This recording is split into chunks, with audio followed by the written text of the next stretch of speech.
Hi, welcome back to Raised to Obey. Hi. Episode 9 is what we're trying to do today. Yes. So we've been sitting here trying to figure out, hey, like, what do we want to talk about today? I kind of like the last 2 episodes where we were just like back and forth with each other. Some of the episodes were, I would just talk or you would just talk. I like the back and forth a little bit better. Yeah. Maybe not so one-sided. Right. I feel like it's it's not just so... listening about my trauma. It's all about me. Yeah. Sorry. That's not how I am. So yeah, I don't know. So I was like, let's just be spontaneous. Right. So this is us trying to be spontaneous. Yeah, okay. Not my strong suit. We've discussed that already, right? Yeah. I'm working on it. We like the structure of like, okay, what are we talking about today? And we list everything. We have a list. No. I just kind of thought we did our teenage years. Maybe we can go into like our younger adult years. Because I know I was up until like my teenage years. I did a bunch of drugs, went down the wrong path, decided, I woke up one day and said, hey, no, that's not what I want. Graduated high school and then became an adult, a young adult. I do know that when I turned 18, I moved out of my my parents' house right away. I wanted out, so I'm out. I'm 18. I wanted a place of my own. I wanted my own things. I wanted to be on my own. Well, I mean, I moved in with somebody. Right. Her mom did not like me. So, so I ended up moving. Were you a bad influence? She thought I was, but it wasn't me. It was her, like her daughter, who was like, I didn't have any, I feel like I didn't have any influence on her. But her name was Sarah. She was actually going out with this guy named Noel, who ended up, so he was like he was like my best guy friend. And she started going out with him. We moved in together. She had gotten a scholarship or some sort of like thing to go to college. And so we had signed, I think, a lease for a year. And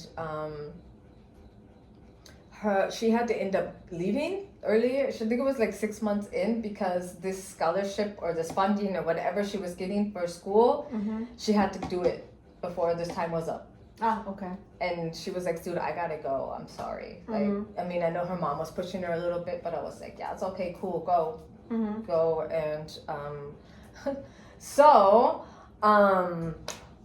I mean, I had a group of friends, and it wasn't just girls, it was guys and girls. I mean, I swear, one of the coolest bunch of people that I wish sometimes you could go back and hang out with them, back in the day, or maybe maybe how they are today, I don't know. So it was a guy named Andy who actually he passed away. He got cancer. I was really sad to hear that. Andy, Noel's cousin Phil, and Varric. And they all moved in. Because I was stuck. I said, I can't, like, I have to go back home because I couldn't pay like the other half of the rent. Yeah. So they all moved in. And it was only a 2-bedroom apartment. Okay. So in the end, I ended up, so me and Noel actually ended up, I don't even know how that really happened, when I'm being honest. Like, he was my best friend, and I think one day we were sitting on the couch and we are like, hey, want to go out? Want to try it? Be friends. I think maybe one of the reasons why we were like, I don't know, because like, once you do, get in a relationship, it's hard to go back to the. It would be hard to go back to being friends, and we have so much of the same friends group. Like, we have so we went out for a year. So then, of course, we were sleeping in one bedroom, and then three of the guys were sleeping in the other bedroom. Don't ask me how it worked. It was crazy. Drugs, sex, rock and roll. I mean, people coming in and out at all odd times of the day, the morning, the night, like crazy. Little small apartment, but we made it work, and it was so much fun. I had the best time. But yeah, that lasted for a year, and then that didn't work anymore. Okay. So that was like Because you guys separated, or? no, what, me and Noel? Yeah. So Noel ended up getting this job being a tow truck driver. Mm-hmm. And I mean, so we can probably go into some of the topics of being like relationships. Mm-hmm. So me and Noel was like my first real true love. Like he was for me as I was for him. Right. We loved each other a lot. Mm-hmm. I think he wanted to ask me to marry him. I mean, we were really close. I really loved Noel. I really do. I still have a place for my heart in him because he was like, you know, Mm-hmm. like that one person that you, the first person you really actually truly loved. Right. And he's what, 6'1", 6'2", and I'm 5'3". Mm-hmm. So like how that was like looking like when we went out. It was so cute. It's so funny, like when I went back home and I got some pictures, and there was a whole picture, like, you know, back in the day where you have the film and you have to take it, and then you have Right. that little pouch with all the pictures in it. Mm-hmm. And I opened it up and it was just of me and Noel. And Yeah. it took me back. Yeah. I think I'm gonna cry. Yeah, like so anyways, he ended up like working for this tow truck company, and he had just crazy hours of like Right. Well, I think sometimes they're like on call on the weekends. he was on too, call. or- right? He would get up at 2:00 in the morning to get out and go to a truck. I was feeling neglected. Mm. We talked about it, and he was feeling pressured from me because, you know, he's getting pressure from his friends. We don't hang out anymore, and I'm over here like, hey, what's up? You know, Right. do you love me anymore? In the end, if I'm being honest, I wouldn't say I cheated on him, but I did kind of. Mm-hmm. So I started this new job, being a cook, because, you know, that was one of the places where I'd started, and I got along really well with the chef, the chef, like of the kitchen. Right. His name was Ian. I'll never forget this guy. We ended up hanging. That's right. So we ended up hanging out one night at his house, but it was just actually like friendship, really Right. nothing. And we ended up doing ecstasy, Okay. and still nothing happened. Mm-hmm. But in this time, I then admitted to him where I was. Well, I told him like, hey, this is where I was with him. We did ecstasy, but nothing happened. I mean, you told Noel. I told Yeah, Noel. okay.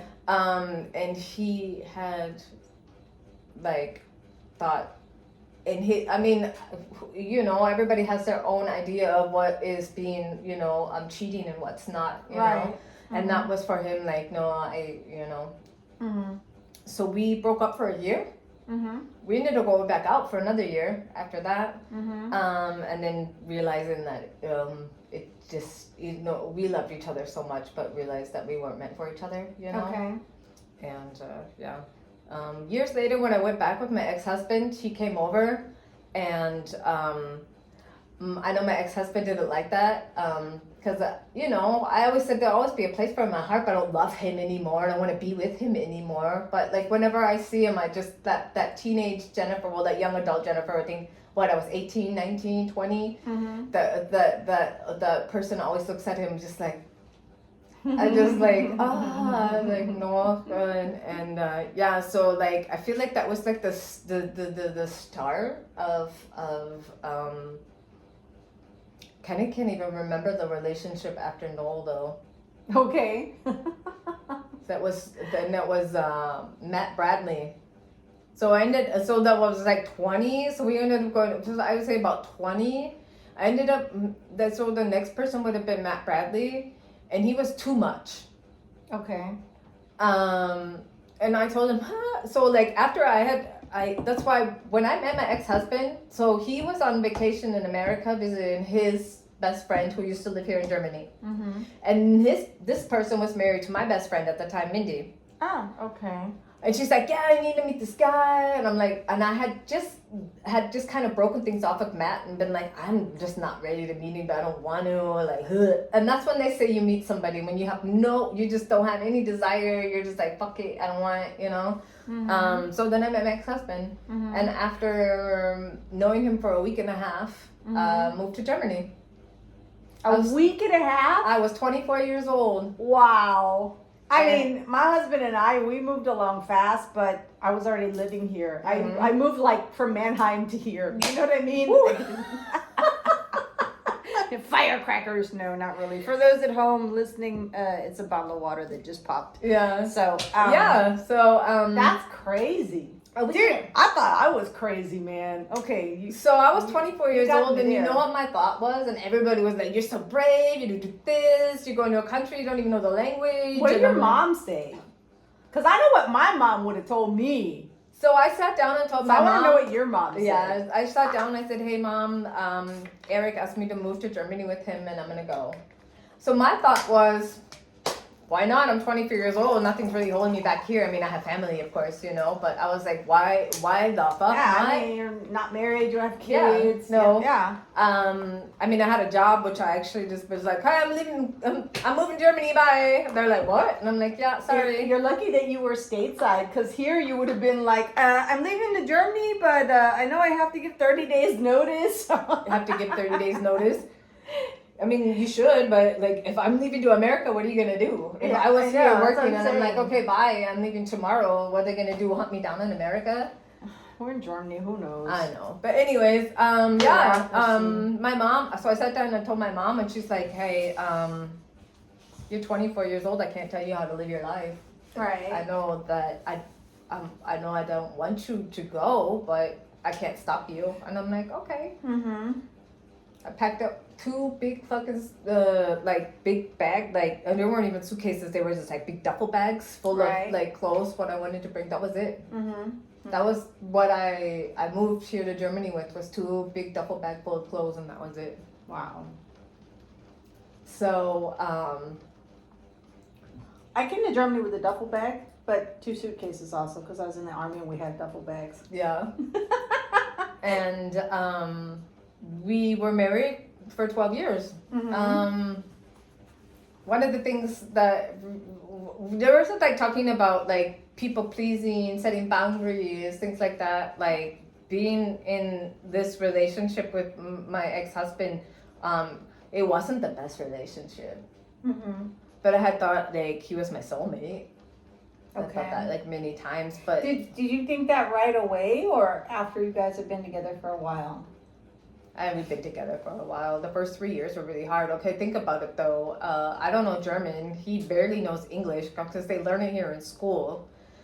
We had a communication problem a lot. Yeah, I can see that. Because we couldn't express ourselves. I could express myself to him in English, and he was in German, but we were just kind of like going, over each other's heads. You're like talking over each other. Like, and sometimes, the arguments were kind of stupid then, because we just didn't really understand each other. Right. Then of course I learned English. I learned English. Wow, me too. I've been relearning it anyway since you and I learned became fast friends. I started learning German, and then that got a lot better. Just say like after 3 years. But I understand what you mean, because so I've lived here since 1999.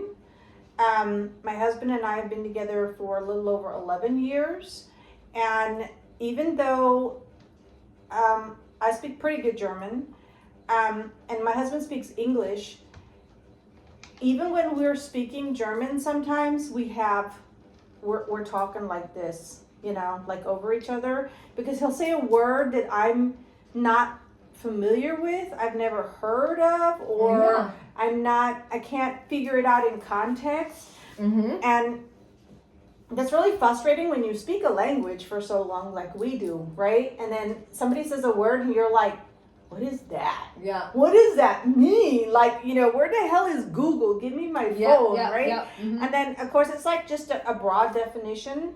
And you have to like figure out in context what the word means. And so oftentimes we'll have like not an argument, but a little discussion, because I don't get what he means using this word in that sentence, you know? Yeah. But then on the flip side, like if I say something to him in English, and sometimes he'll be like, what do you mean? I don't understand, you know? Or like what we oftentimes do is, so I'll be done scrolling and I'll see a meme that's in English, it's a joke, and it's funny as shit. I'm just like, you know, about to pee in my pants, laughing my ass off, and I'll just show it to him.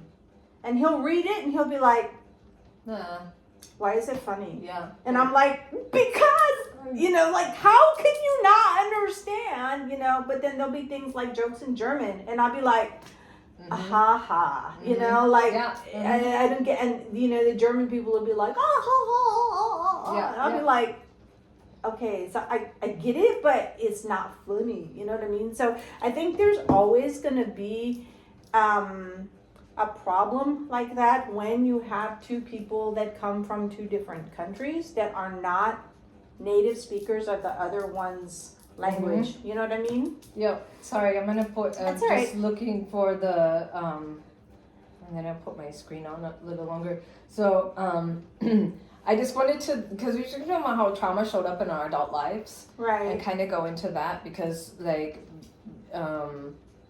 being in like the relationship with my ex-husband, people pleasing. Right. Like, Yeah. Trying to do things to please him, so he doesn't get upset. Right. And so we started kind of talking about this, right, before we started recording. And I mean, I had already looked at this list last night, right? And my thoughts were, and I want to ask you this now, and then I'll tell you how I reacted to it. Did you realize when you were doing it that you were doing it? No. You know what I mean? No. Because that was my answer too. I was like, I never realized that I was people pleasing until I got out of the situation, like with my ex-husband. When I got out of the relationship and I was away, like completely away, right? Then I realized, oh my God, you know, like why the fuck was I walking around in my own house, my own apartment, on eggshells constantly? You know, like my son would wake up on Saturday morning and play like kids do, and I'd be like, shh, don't be so loud, your dad's sleeping. You know, and I'd be like, you know, pack him up and pack a lunch and, you know, be calling my girlfriends and, hey, who wants to meet up at the park, or you want to meet up at the indoor play center, or just to get him out the house. Yeah. So his dad could sleep and wouldn't wake up and be like yelling at everybody, you know, like, you know, be on a tirade. Why? First of all, that was my house too. Second of all, our child was a child. Children make noise, they play, they want to watch cartoons. You got to make them food, you know. You can't just be like, yeah, here's a lollipop, you know. You know what I mean? And this process, it creates noise. Yeah, of course. Yeah. So you wanted a child too. Why is this not, you know what I mean, acceptable? But of course, I never realized that until I was out of the situation. He wasn't like, I mean, I'm sure your ex and my ex are two different people. It Right. wasn't like that, but But you can But people it's like please in other ways. what? You can people please in Yeah, other no, I ways. was just like you know? thinking of like examples of like people pleasing, but yeah, like Like not being able to say no. Yeah, that's a big. That was for me a big people pleaser thing. I don't know what you want to call it. You know? Always saying yes when somebody's like, hey, can you help Not me? setting the boundaries. Yeah, can you help me do this? Can you help me do that? Like knowing that he will, like, then he was self-employed when I met him. That started not going really well, and he got asked from an old, well, I don't know, because it's here in Germany, where he learned his practice, what he would. He learned his trade. His trade. Then he went into something else, and this person said, hey, so and so, I don't want to say names. So he said, hey, what do you think about taking over the business? I want to go on retirement. And this year, and I'll never forget, it was 2010 we had planned to move back to America. Ah, okay. We wanted to move back to America. We wanted to open a bratwurst and döner like stand. Oh, cool. We had recipes. We had fucking shit in order. That would have gone over good, man. We had a bunch of shit in order. Like we were really like had made the decision, and he got this call, and he came to me, and he's like, "Hey, my old boss called me and asked me if I wanted to take over his business," and I was like, okay, like, you know, what are we gonna do? So we sat down and weighed out the pros and cons. Mm-hmm. Move to America, stay here. What's better? And I mean, I'm still here in Germany, so I don't know. The answer is that we had decided it would be So better. was it because you wanted to stay here? Was it really like the pros were more stay here? Okay. Yeah. I mean, It wasn't like he decided and you couldn't say no, so you just went along with it. We Because decided. I would have been like that Yeah, before. no. I would have been the same way. I would have been like, okay, I would have just gone along with it, but I would have been miserable about it. Yeah, You know what I mean? No, we did. I was I agreed with him on a lot of. I mean, we agreed on a lot of points of going to America. Not sure this is gonna take off. Money, stability. Just things. We have to find a place to live. We have to put the kids in school. It's just like all these things we had to do if we moved to America. Right. That staying here. The money's it's safe, we're gonna get Right. it, he has to work a year in the trade before he can take it over. I mean, there was a couple things he had to do before he could just take over the business. Right. I mean, we had to take out a loan to the bank, but I think we paid that off in like 5 years time. Okay. I mean, I'm still looking back on it now. That was the best. I mean, that was a right It decision. was a better option. Yeah.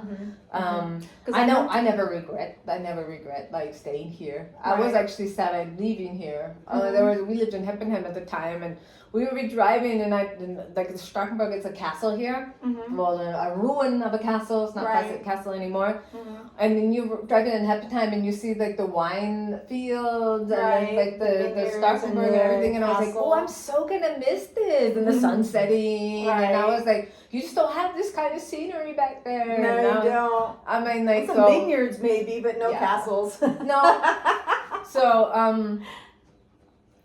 I know I didn't do that to please him, but like there's just things like that, like like he would come home and I there was like things I was like, I need help, I'm drowning here, Mhm.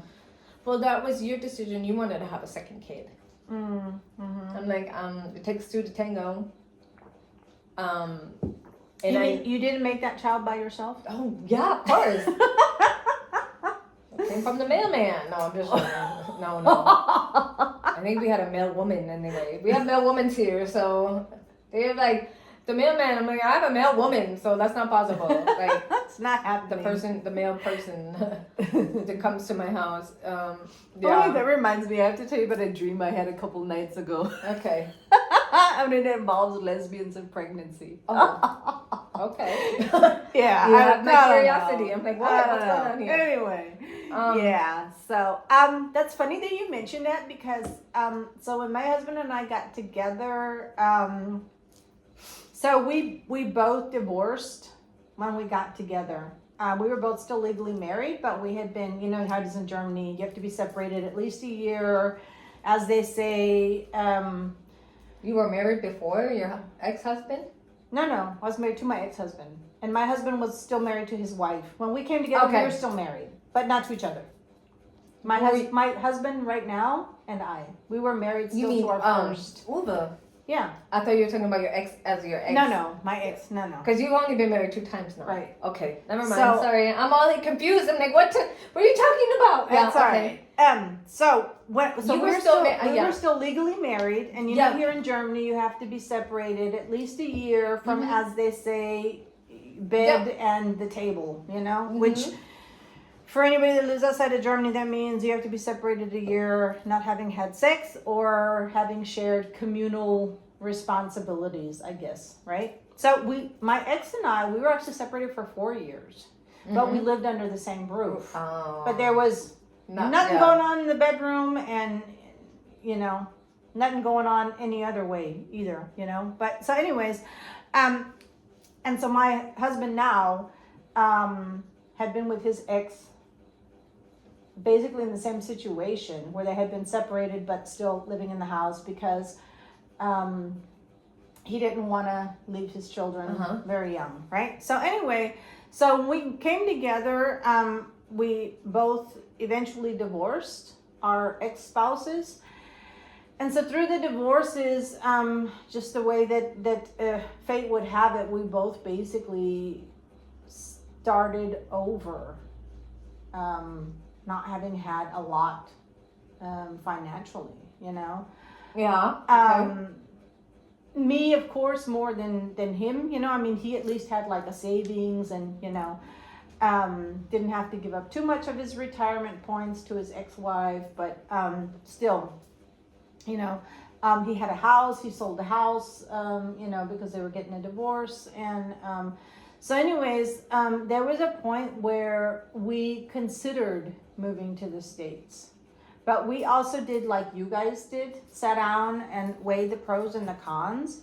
And it was very clear that my husband would have to be able to find a job in his trade, you know, and he wasn't sure that he would be able to do that fairly quickly, you know.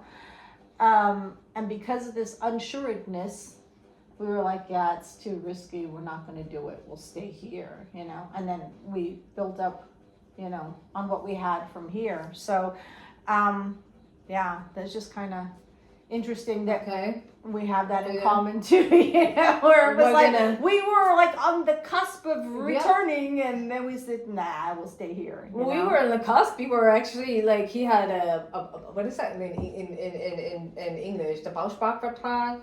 Like a savings for like it's just like a fund a savings in a bank where it's just for building a house, right? And he had one of those. He like deposited out, so that was some money that we could take to America. Like he was retirement funds. I mean, because we were getting our money together, because we were like, hey, I mean, we were with the planned out. Right.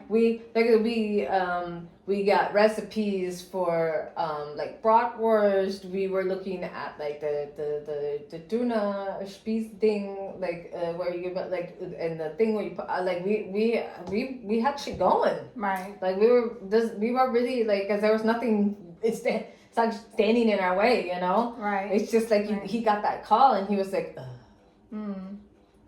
And I mean, like, I mean, we were married. We made decisions together, like, but like, big decisions like that. Mm-hmm. But if I go, I never met a man, and my ex, and he would get mad if I went out and bought like a bath rug for the bathroom.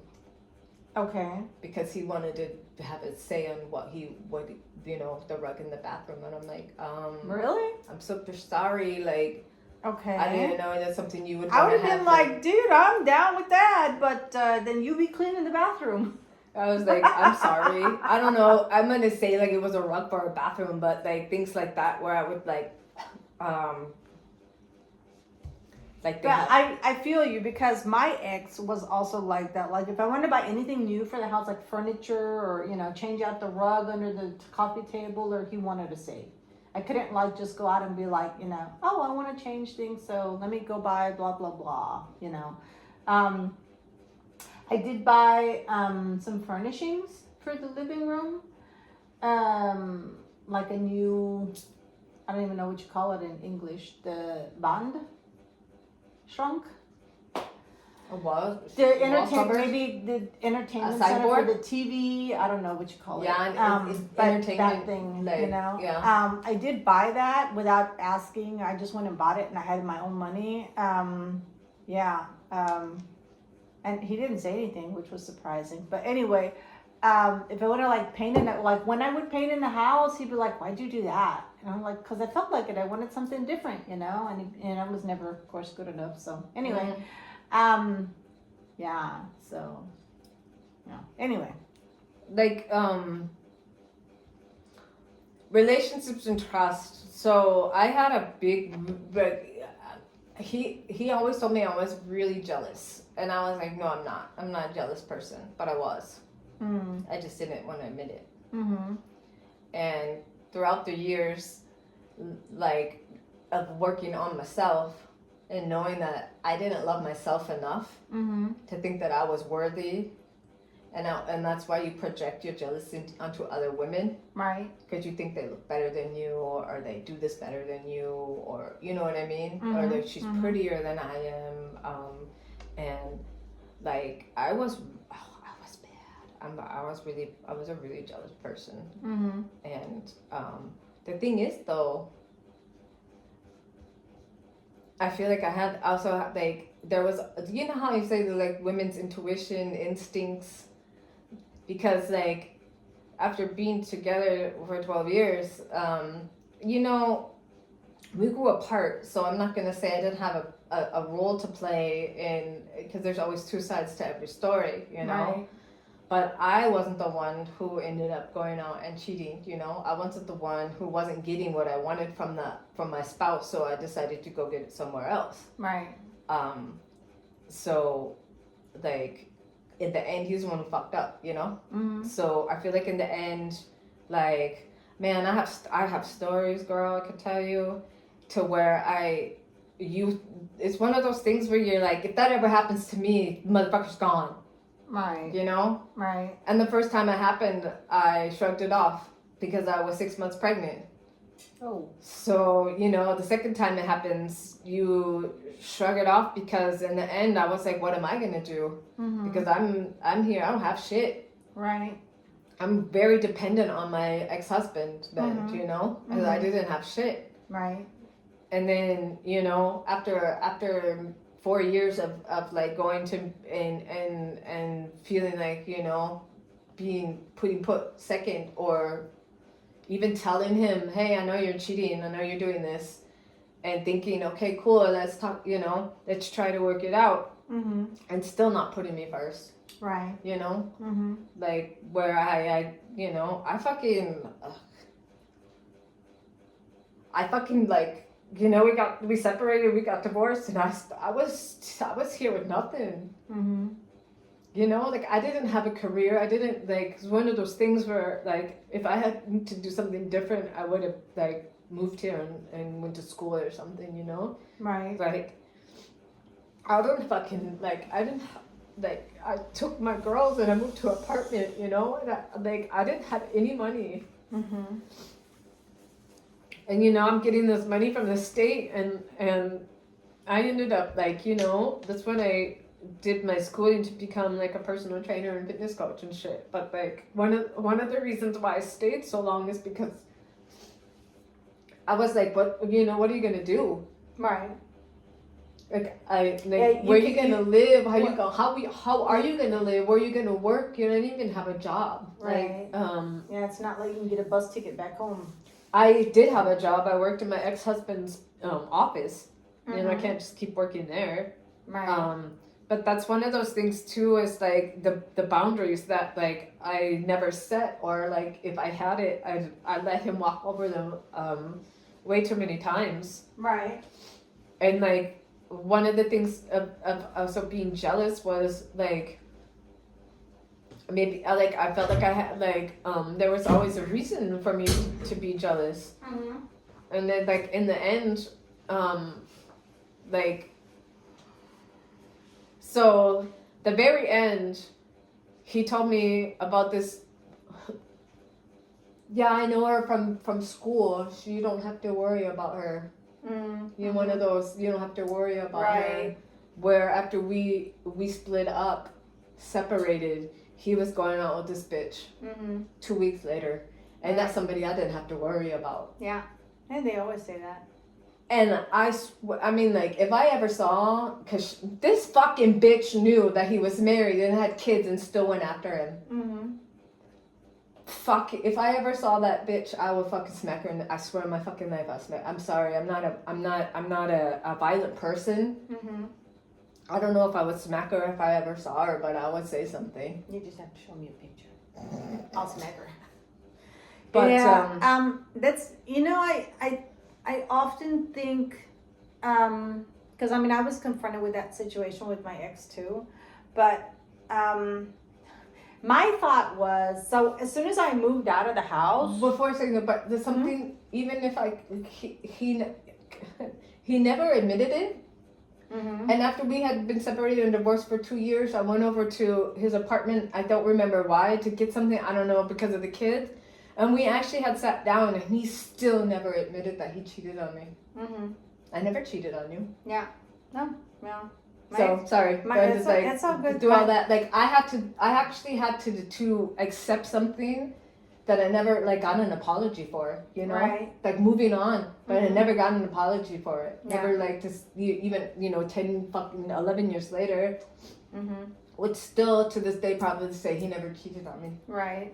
So who all these bitches calling you on your phone and fucking shit, but you never. Okay, cool. Yeah. But sorry, go ahead.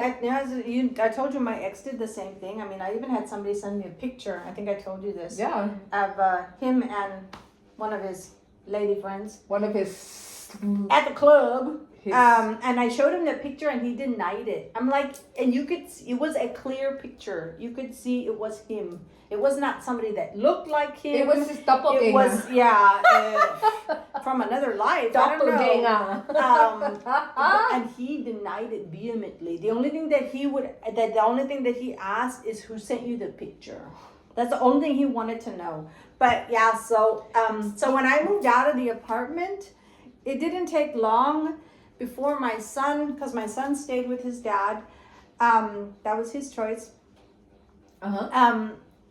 That he told me, oh, this auntie so and so was here over the weekend, and I was like, oh, does she look like this? Because I saw the picture, and he was like, yeah, that's her, and I was like, and I never said anything to him because I mean I was gone, I was free from his claws, so to speak, and the only thing that I have always thought of when I think of this is, how stupid can you be, bitch? He was cheating on you. Oh, cheating on You me. mean the other bitch? With you. Not you're the bitch, Yeah, but yeah, that bitch not me, with her. Like, he was cheating Yeah. on me with you. So Uh-huh. what makes you think he's going to be faithful to you? Exactly. You know? But anyway, so that was, I don't know. I was like, yeah, I'm just going to sit back and watch Karma do her thing here. Yeah. So, yeah, I mean, we talked about, like, there are times that I believe in karma and there are times that I don't. Like, this situation, my sexual abuser has not had anything bad happen to him, I mean, not, maybe it's relative, you know what I mean? Like, because I know when my mom and I discussed this, she said, yeah, look at, his grandchildren, they've gone down the wrong path. And I'm like, yeah, but that wasn't him. Like, how did that affect him? Just because, we live in a small town and everybody still gives a shit what everybody else says, that's not really affecting you. He supposedly has leukemia. When I heard that, I was actually really happy, but I'm not anymore because he's still alive. No. And he doesn't seem to be suffering in any big way, I mean, Maybe just that it's nothing that you can You know. see. Maybe he's suffering. I would hope so, but he's still alive, Yeah. so, and that's why I said maybe the, what I expect of karma is relevant as to what it actually is, I mean, he's got a shitload of money, has not had to really suffer, since the big oil boom in the 80s. He also, works in the oil field. So, I mean, just, couple of nice houses, both with swimming pools, always, nice cars, whatever, yeah. That's why I say maybe it's just relative, You said something like about what this- I imagine or envision. But you said something to me about karma. I can't remember what it was anymore. It was about like I'll come back to it. Like maybe you'll remember what you said to me. So another thing here about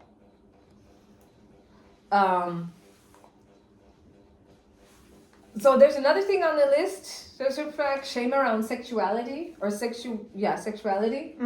I had like, I don't know, I would like, so there were times like after having sex, like even like back before my ex and everything, being a teenager,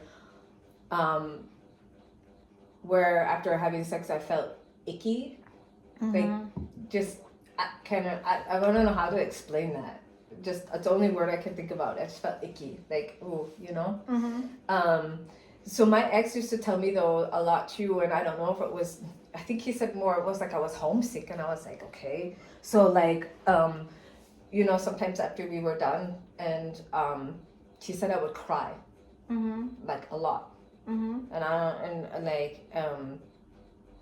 I wouldn't even really say why. I guess maybe that's why he thought it was because I was homesick, because I never said anything. Okay. And so after having actually my first session with my I want to say life coach, but mental coach. We were like where we worked on that. Like I'm forever so grateful for that, because like after this session, I never had shame after having sex. Okay. Or also having like an icky feeling when I, pleasured myself. Right. And I think that was more where I would have this feeling than when I actually had sex.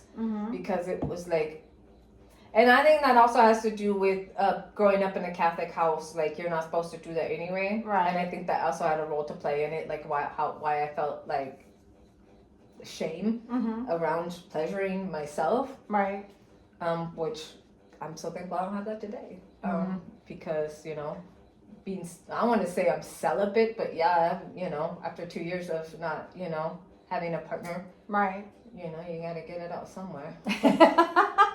Just human, Of course. But like I guess you could say it was I had shame around sexuality, like being sexual and in any sort of way. I still today, like, and that's only because it's just I think a me thing. Like I used to feel really weird wearing bikinis, like showing too much skin.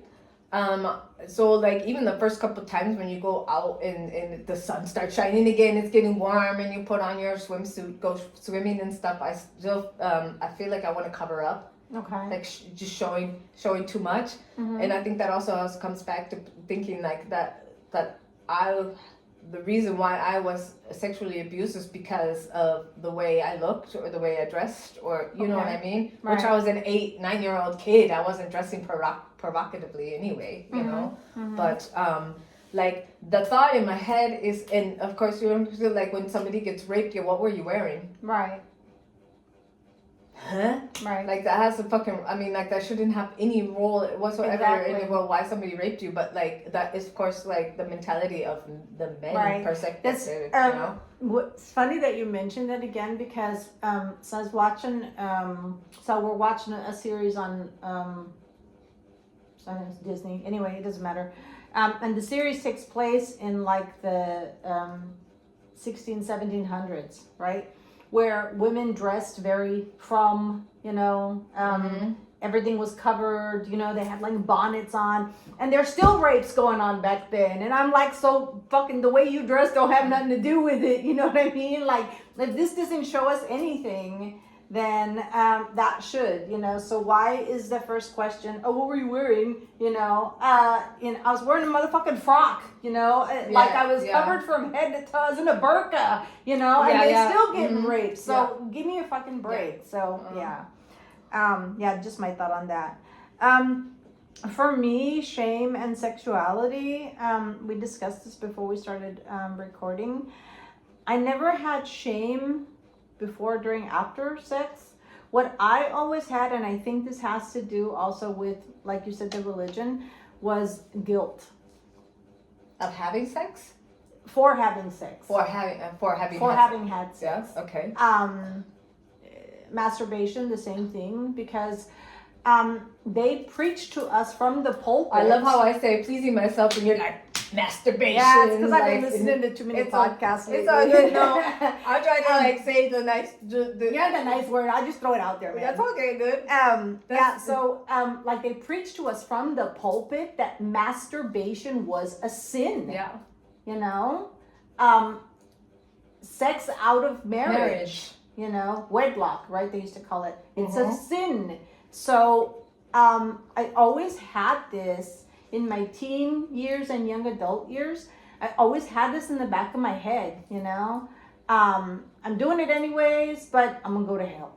You know. Or I had the mentality, I'm gonna go to hell anyways, so I may as well enjoy myself, you know. It's kind of like, you know what I mean? Yeah. It's kind of like with nutrition, like, you know, I think both of us believe a lot in like the 80-20 perspective. You eat healthy 80% of the time, but 20% is you got to live a little, you know. You got to, you know, you want ice cream, enjoy it, you know, but you know, don't get carried away and eat I ice need cream my every fucking day, Twizzlers. Yeah, corn chips. Yes. You know, my hands are gonna hurt tomorrow, but the corn Yeah. chips were good. No. And so that was kind of my attitude, I guess, towards sex, was that like before, during, and after, I didn't have the guilt of having had sex. There was no shame of having had sex, but there was this guilt of, fuck, I'm gonna go to hell, man. And I'm gonna, if you listen to the minister on the pulpit, I'm gonna burn in the deepest of hellfires because I'm doing this knowingly. Yeah. You know what I mean? Because there's always, you know, there's always like this, you know, oh, if you didn't know it was a sin, you're kind of like, you know, washed by the blood of Christ, right? But if you do it knowingly, it don't fucking matter. You're going to hell and you're gonna burn in the deepest pits of hellfire. That, I mean, that's what we heard. You But know? doing something that actually we were born, or if you're going to say like, you know, it's something in us. Yeah, of course. When we're exploring ourselves and learning, you know. Well, I mean, if you think about too, like women don't have this that often, but men at a certain age, like when they start going through puberty, right? They start having wet dreams. Yes. Why? Because they have to ejaculate. Mm-hmm. If they don't ejaculate while they're awake, it happens when they're asleep.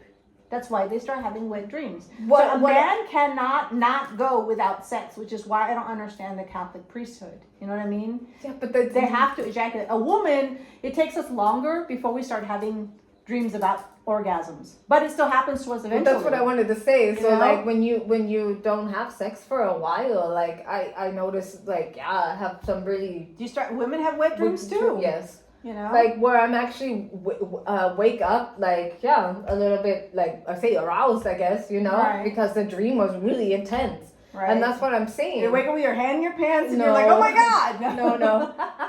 No, but then I start. It could you happen. know? Then Hey, I start after no. I wake up. I'm like, it's time to masturbate. No. getting explicit here. No.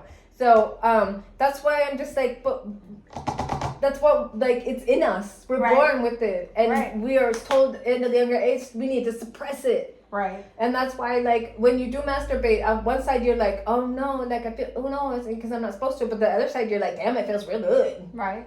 Like I'm releasing. Yeah, I'm, it's the I'm a release. Yeah, I'm Yeah. releasing like tension, or I'm releasing like something, Right. you know. And that release is really good. Mm-hmm. And that release is still to this day, like after you do have sexual intercourse, you feel just Right. whoo, yeah, Right. like, Yeah, I mean, it's all the endorphins that are, Yeah. you know, firing in your brain, you know. But like I could, you know, I could go to sleep. I'll be like, let's crash out for a little bit and then do it again. No. But like I'm so like I'm like stress is gone. I'm freaking relaxed. I could just like I'm conked the fuck out. Like Right. I feel you. so nappy after nookie. There you go. So for those listening at home or watching on YouTube, you see it is possible to have a healthy relationship or a healthy, is that the mindset, I guess, with sex after having endured what we endured, for you me, know? being an example of feeling shame around it, or after having sex, not being able to actually be sexual with my partner in any way, shape, or form, wearing lingerie or doing something that that partner likes to do in the boundaries that, you know, of something, you know, if Right. he's like, hey, You I don't need a like, safe word. yeah, but like, hey, I like handcuffs, just or I joking. like spanking, or I like, you know, I mean, it has to be a mutual thing, of course, you know, Right. to where you want to explore. And one of the people, like after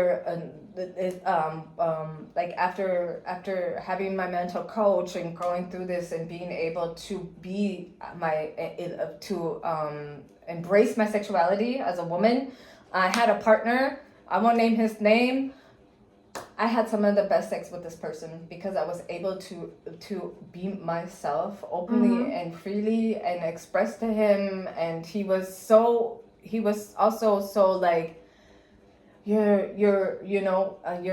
was also how do I say that, he would also give me encouragement, feedback. You're really sexy, I like it when you do, you know. And I had never, I was just like, oh wow, like like from going to being pretty much, I feel like a prude. Right. Of just going through the motions, laying there having sex, maybe a couple different positions, and that was it. To like really exploring things that I like. Also, you know, with and like I said, it's like a mutual thing, or saying to your partner, "Hey, let's try this," or you know, maybe we can do this. It's possible. Yeah. It's really possible. Yeah. Because I was really I had a really shame around my sexuality. Yeah. Yeah. That's why I say I think it's also important for listeners to know that if you have suffered from childhood sexual abuse like we did, and you, regardless of you know, because we've talked about this before, there are people that go down the road where they're like, I never want sex Oh my again. gosh, sorry. My daughter listens to this. Well, now you know more about your mother than you wanted to know, don't you? She's an adult. So That's anyway, some, if she gifts you for Christmas a pair of like fluffy handcuffs, Oh, we know no. why, right? Yeah, no, but that's something. I see a pair of leather boots in your future. That is something I could never, ever have a conversation with my mom, or if my mom were to like listen to this, I would be like, oh my god, like because like I was never being able to be open. Right. Or you could come talk to me about anything. Right. But not that, you know. No. Yeah. I know. I mean, I'm not gonna there. I'm like, I know my daughter is an adult, and I know she has a boyfriend, so I know what they do. I don't need details. I don't need her to be like, oh, you know, like today, you know, like Right. it's like my daughters are going to eventually have sex. Yeah. So I can be like, hey, I was like, hey, just let me know. I don't need you to say like, come out and be like, oh, I'm having sex, but come to me and be like, hey, can we go to the guy in a college? I'd like to get on the pill. Then you know, I know, like I was told them they need it. I want to, you know, Right. I don't need them to be pregnant at 16. Right. I want them to be able to come to me with questions too. If they have questions, you know, can you buy me condoms? Fuck yeah, I'll buy you condoms. Like, you know, like it's something that you, of course, as a mother, you're like, hey, I wish you would wait until the right person comes along. Right. Till marriage. Right. Yeah, that's just like, you know, some people do, and that's cool to do that, but not for the majority of people. I don't think that they do. Right. And then let's be safe about it. You Yeah, know? definitely.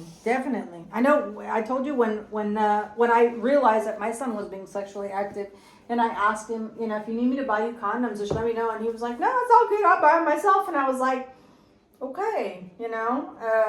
And I asked him a couple questions, and he was like, I'm not stupid. He's like, I'm too young to have a kid, and I don't want to have any sexual diseases. And I was like, Nice. okay, I guess we don't need to, you know, have any more conversations about this. If you want to know anything, let me know. And, you know, yeah. You know, I don't want to be a grandma until I'm almost like 60. Okay, so, yeah, I'm 54 right now. So far, we're doing pretty good. There you go. And he's not married yet, so he wants to wait till he's married. Anyway, that's cool. Who waits So- until they're married? Anyway, Yeah, I know. I don't have to say anything, but like I was like people yeah. in his religion. So, Yeah. yeah. But it's okay because he's having sex now, but he can't have a kid until he's married or what? Right, yeah, I don't know. Doesn't make sense. Yeah, I don't know. That's, you know, religion and anything, make it make sense. So, Yeah.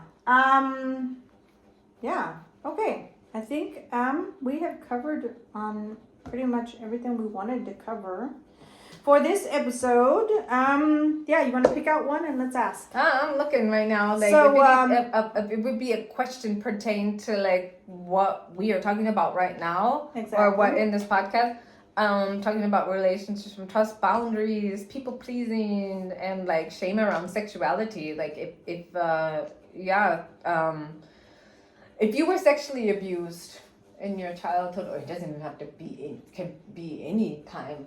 Like if you ever had shame around your sexuality, Mm-hmm. like in like how I was or how you were, like Yvonne.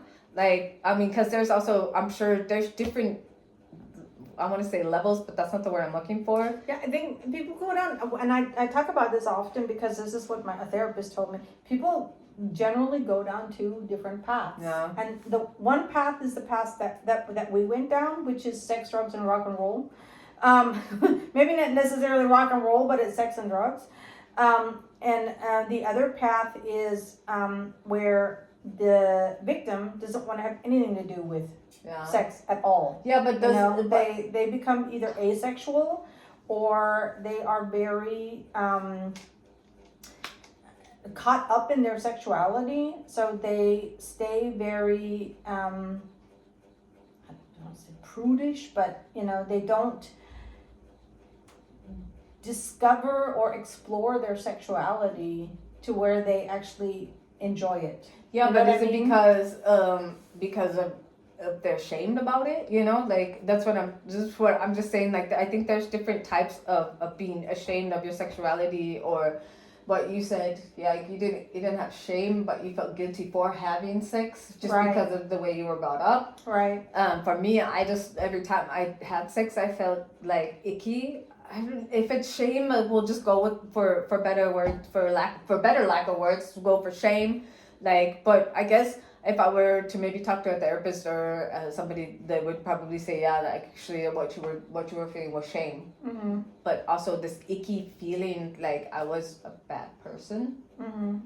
kind of. Right. So like, I guess if any of you who are listening to this podcast have ever felt any sort of shame around your sexuality, or just being for having had sex, or do you still feel that way today? Is it still like hard for you to explore your sexuality and with your partner if you have one? Mm-hmm. Yeah. Yeah. Or even engage in sex, Yeah. Yeah, so let us know. Drop a response in the comments if you want. Remember, you can respond anonymously. Yeah, we'll get right. some people to leave comments on our a podcast on Spotify or Apple, Right? YouTube. Why do you need to Exactly. go right now? Everybody listening to this, if you haven't, go to YouTube, Race to Obey. Please subscribe to our channel. Give us a like. You are able to watch us in the video because we record and you can see our faces and see us live when we're crying. See me constantly getting up and Yeah. sitting down. Yeah, go to YouTube and support us on that channel as well as Spotify. Yeah, for the iPhone users, got Apple Podcast. and Mm-hmm. yeah. Yeah, we're also on social media, Instagram, Raise to Obey Podcast, and TikTok, Raise to Obey Podcast. We've got I think on Race to Obey is called Yen Jen Podcast right now. I can't change the name for 30 days. I right. don't know why. Right. But- But just look for our caricature picture. We've got that everywhere on our social media. The same one you see here on the podcast. I think you can put just Jennifer and Yvonne. It's also like if you put that in the search, I think it'll come up For TikTok. Mm-hmm. Okay. Yeah. Good. And so we're posting stuff daily to our social media. So just kind of Can go support us on all our channels, all our social media. We need we need, but yeah, go support us, please. Like and follow, and if you know anyone who has an experience like we had, please share this with them. And our hope is that we can help someone Yes. learn how to Definitely. get through this. Yes, it is possible. Okay, so that's it until We are living proof. Sorry. Yes. Exactly. That's it Okay. until next week. And podcast drops every Sunday Sunday at at 11. Yep. Central European time, as well as videos. So see you Yes. then. Bye. So, bye.